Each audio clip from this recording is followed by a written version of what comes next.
Yo, what's up mga ka-treasure? So, another set of customized PBA card tayo for today. And this is my self-design na mga PBA cards.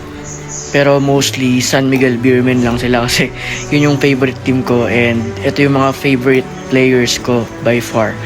So, mura lang to kasi it's just about printing kung tutusin. I have a partner, Shopee seller.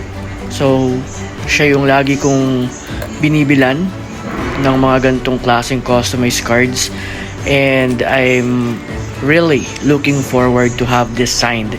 So, this is for my personal collection only. Pero, I really want them to get signed para kita nyo naman yung pagkakagawa, diba? Ang ganda niyan kung merong signature. So, I hope when I watch PBA anytime soon, I can have this sign, all of them. Pero at least one will do. And I hope it happened this year. Para maganda man lang yung end ng 2023, right? So, ayun lang naman for today. Shinare ko lang yung bago nating collection. PBA cards, customized, made by Lanon the Collector. See ya guys. See ya.